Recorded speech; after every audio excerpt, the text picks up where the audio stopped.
Magandang gabi mga masters, bali ngayon po ay 8 videos po ma-upload ko po sa aking YouTube channel. Tama nga mga masters, 8 videos nga po ma-upload ko. Yon, what's up mga masters? Nandito na naman tayo sa panibagong araw, panibagong kabanata na naman ang pagsasama-samahan natin ngayon guys.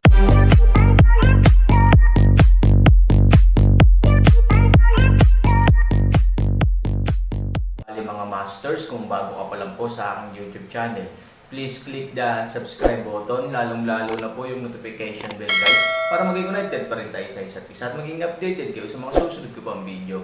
Bali mga masters, bago natin umpisahan ng kwento ay mag-shoutout po muna tayo para sa mga solid nating tagapakinig. Shoutout kay Chris Aliber, shoutout kay Mario Francisco. Yun na nga mga masters, no? Bali hindi na ito patagalin. In 3, 2, 1, let's go!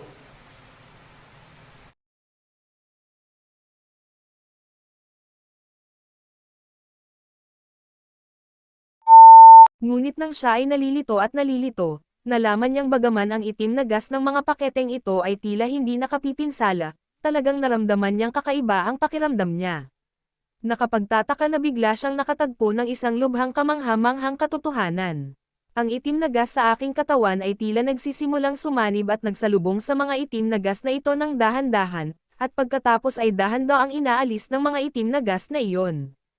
Ilang saglit lang ay nagsimulang gumalaw ang itim na gas sa paligid niya palapit sa itim na gas sa labas. Parang nakilala ng mga malhikot na bata ang kanilang mga kapareha at nagtipon palapit sa kanila ng walang kontrol. Medyo nataranta ang Devil Boy at sinubukan niyang mabawi ang kanyang kadiliman.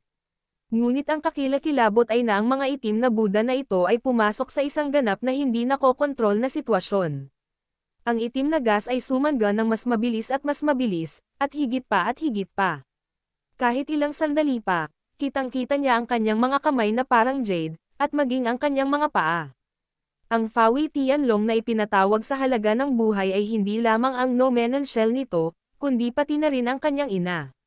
Bilang karagdagan, hinihikayat ang kapangyarihan ng 66 na Buddha Seal na Golden Dragon. Hindi gaanong gumawa ng mas malaking Fawi Tianlong kundi magbigay ng mas malakas na enerhiya para sa batang demonyong nagtatago dito. Pero kahit ganoon, hindi niya mapigilan ang sarili sa itim na hangin ito. Paanong hindi siya nagmamadali at nabigla? Habang mas naguguluhan, ang Devil Boy ay nagsikap na kontrolin ang kanyang itim na chi at patatagin ang sitwasyon. Sa ilalim ng cycle ng kamatayan, ang mood ng Devil Boy ay bumabagsak din, at ang pagpapatakbo ng enerhiya sa kanyang katawan ay tumataas din. So you want it back? I'll give it all to you.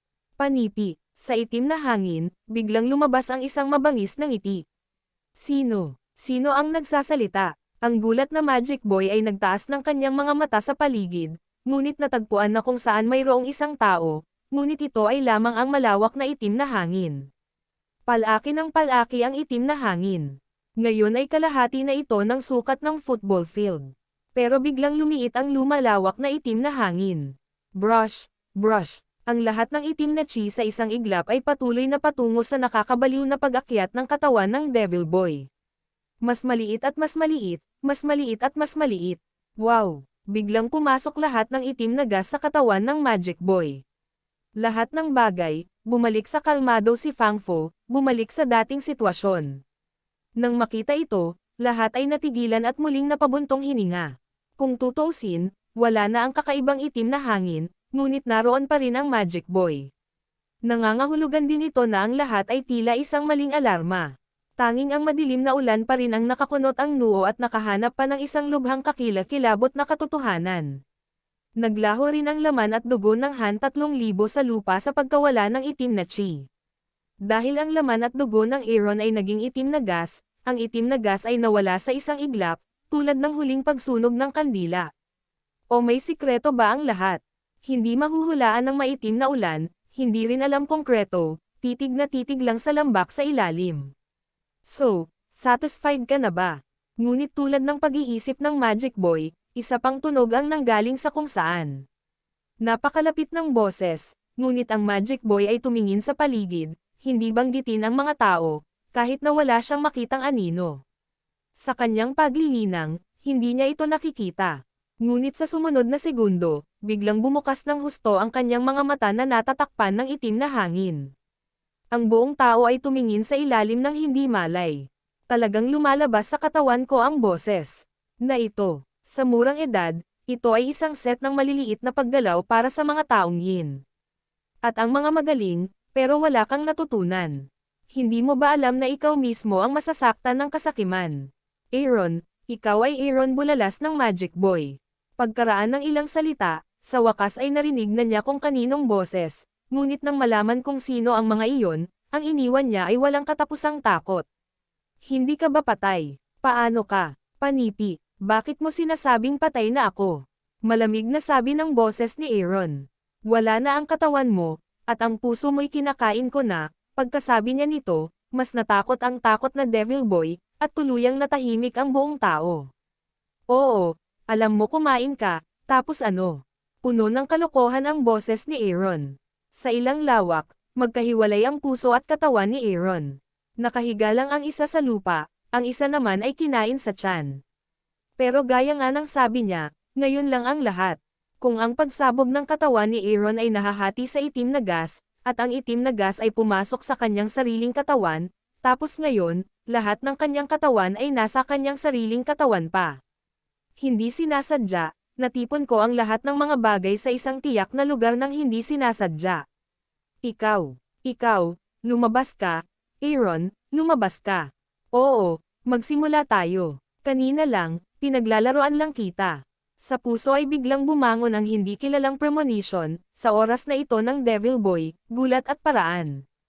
Maglaro, oo, well, dahil masaya, sasabihin ko sa iyo, masaya ang makipaghiwalay. Nilero ko na ito, bata. Ngayon ay iyong turn na maglaro. Sa sandaling bumagsak ang boses, ang itim na gas sa paligid ng Devil Boy ay biglang binawi ang kanyang katawan, at ito ay ang malinis na maliit na monghe na ganap na nasa harap ng lahat. Ngunit kumpara sa orihinal, ang mukha ng munting monghe ay puno ng malamig na intensyon sa pagpatay, at mayroong hindi mapaglabanan na kasakiman at uhaw sa dugo sa kanyang mga mata. Gayunpaman, may bakas ng pagkabigla at pagkasindek sa mga ito. Nasira, sa boses ni Aaron, biglang bumukas ang mga mata ng munting monghe. Biglang namamaga ang kanyang mukha dahil sa hangin sa kanyang katawan, gayon din ang kanyang katawan at mga paa. Sa loob ng ilang segundo, ang munting bata ay parang biglang bumubulusok, lumalawak at lumalawak ng paulit-ulit. Mas malaki at mas malaki, mas malaki at mas malaki. Parang isang malaking matabang lalaki.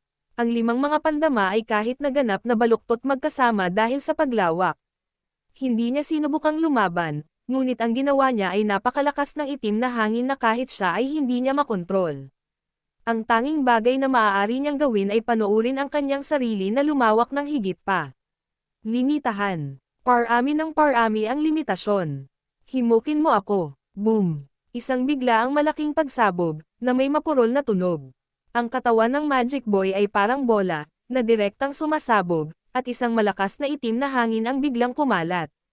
Bang! Ang buong ilalim ng lambak ay apektado ng itim na hangin, gumagalaw na ako. Sa pagtingin mula sa tuktok ng bangin hanggang sa lambak, ito ay napuno ng itim na hangin. Ngayon lang yan pasabog. Anong problema? Nagulat ang matandang monghe at nagtanong, kumunat ang kanyang mga kilay. Lalo na ang pagtingin sa itim na usok sa ilalim ng lambak, hindi ko alam kung ano ang gagawin. Sa oras na ito, ang lahat ng mga monghe ay walang kay-abangan ngayon. Sa halip, iniunat nila ang kanilang mga leeg at nagmukhang gansa. Ang alikabok at usok ay gumugulong, at ito ay madilim. Walang tao. Ngunit kung mayroong isang tunay na Panginoon sa antas ng Diyos sa panahong ito, dapat itong makita na malaking pagbabago ang nagaganap sa itim na usok. O, walang pagbabago. Sa pagtingin sa buong itim na hangin, walang palatandaan ng buhay. Sa lupa, may dugo at laman sa lahat ng dako. Ang katawan ng maliit na monghe ay nagsimula sa ruta ng Aaron. Gayunpaman, ang katawan ng maliit na monghe ay nawasak, ngunit ang katawan ni Aaron ay nagsimulang magtipon muli. Ang di mabilang na itim na chi ay nagsimulang dahan-daang mawala, at pagkatapos ay naging maliliit na piraso ng laman at dugo, at dahan-daang nagsimulang magtipon sa ilalim ng pagtulak ng iba pang itim na chi.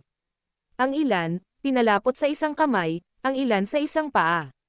Pagkatapos, Ang mga ito ay dahan-daang magkakadikit, at muling na-condensed sa isang katawan. Sa oras na ito, unti-unting lumiliit ang itim na chi sa buong lambak. Kapag ang buong katawan ay muling hinubog, ang buong itim na chi ay bumalik sa orihinal na anyo ng pagbabalot sa maliit na monghe. Shit, normal na naman. Nanliliit ang mga sulok ng mata ng matandang monghe. For a while, hindi niya maaninag ang mga ito. Ano ba ang nangyayari? Hindi ko maintindihan. Hindi ko talaga maintindihan. Ano sa lupa ang ginagawa ng batang lalaki na Buddha? Hindi naintindihan ng nasa katanghaliang gulang na monghe. Pagkatapos pasabugan ni Aaron, ginulat niya ang utak ng Buddha boy. Gagawin niya ito. Hindi niya lang maintindihan. Oo, isang grupo ng mga tao ang nalilito na hindi nila maintindihan kung ano ang nangyayari. Walang muwang at mayabang, mula sa kanilang huling hitsura, unang pinasabog ni Aaron ang kanyang sarili, kaya natural na walang banta ang Devil Boy sa ibaba. Bagamat ang ilang mga tao ay nag-aalala sa kanyang biglaang pagsabog, mas maraming tao ang nag-iisip na dapat niyang gawin ang isang bagay ng mag-isa. Walang sino man ang mag-iisip na siya ay nakatagpo ng panganib, dahil sa kanilang mga mata, si Aaron ay buhay pa, hindi isang kalaban, kung anong uri ng pagbabanta ang maaari niyang gawin, kapag siya ay namatay. Ngunit ang katotohanan ay ang Magic Boy ay hindi lamang nasa panganib, kahit na nakamamatay. Ang ilang itim na gas na nakabalot sa puso ni Aaron, nangungumuya, ay inayos ito, at pagkatapos ay dahan-daang ipinadala ito sa butas ng dibdib ni Aaron.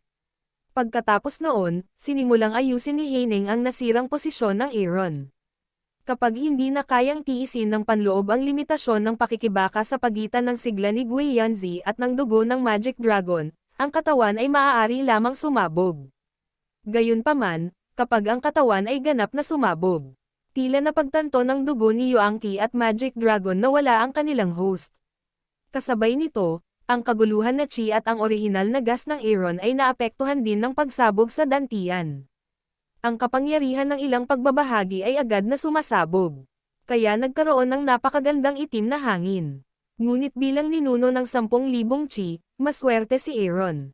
Ang chi ng kaguluhan ng tagapagtanggol ay kumokontrol sa chi ng Gyuanzi at ang kapangyarihan ng dugo ng Magic Dragon.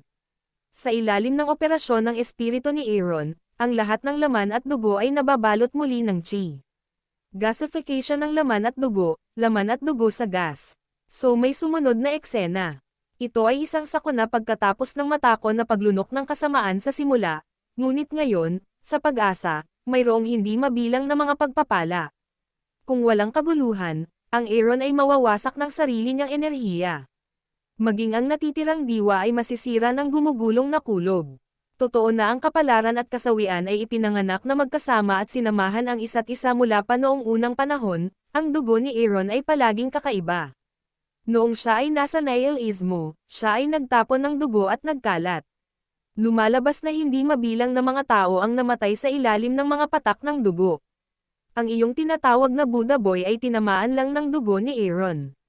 Wala bang panganib medyo nag-aalala ang madilim na ulan? Para sa mga taong mayabang na ito, ang paalala ni Minggayo ay hindi isang payo, ngunit isang pangungutya at isang pagtatangka na agawin ang kanilang kredito. Alam natin na may lason sa kanyang dugo, ngunit ang batang Buddha ay may liwanag ni Buddha upang protektahan ang kanyang sarili mula sa lahat ng uri ng kasamaan. Natural, ang lason ay nasa loob din nito. Mapanghamak na sinabi ng nasa katanghaliang gulang na monghe, kung hindi mo kilala ang batang Buddha, huwag magsalita ng walang kaparirikan. Ang ating mga Budista at mga anak ay minsan lang muling nagkatawang tao sa buong buhay. Mula nang sila ay ipinanganak, sila ang dragon at phoenix sa mga tao ay may likas na kakayahan. Sa aking palagay, ang pagsabog sa sarili ngayon ay maaaring resulta ng sadyang paglunok sa sigla ng sumasabog na katawan ng Aaron. Oo, dapat ganoon. Bagamat basura ang basura ng Aaron, mas maihahambing din ito sa mga tao. Dapat ay mayroon siyang napakalaking kakayahan sa kanyang katawan. Nilunok ng batang Buddha ang enerhiya na ito at medyo na-acclimatize, kaya pinaihit niya ang salamin at muling nagkita. Ang mga salitang ito ay agad na umaakit sa pagbubunyi ng ibang tao. Sa kasalukuyan, ang paliwanag na ito ay hindi lamang kabaligtaran sa nakikita natin, kundi isang katanggap-tanggap na sagot sa isipan ng lahat. Natural, Ito lang ang paliwanag sa mata ng lahat. Ang isang grupo ng mga tao agad reassured, gayon nais na pabulaanan, ngunit hindi maaaring pabulaanan. Kung tutuusin, parang may katuturan ito, ang Black Chi ay matatag. Tignan mo, parang hindi ito naiiba sa Magic Boy na si Fang. Ang pagkakaiba lang ay parang mas malaki, normal lang na lumaki ang Magic Boy pagkatapos kumain ng sobrang lakas, nang sabihin ng isang grupo ng mga tao, sa oras na ito, sa dilim, dahan-daang lumabas ang isang tao. Yun na nga mga masters, no? Bali panibagong kabanata na naman yung natapos natin ngayong gabi. Muli, maraming salamat po.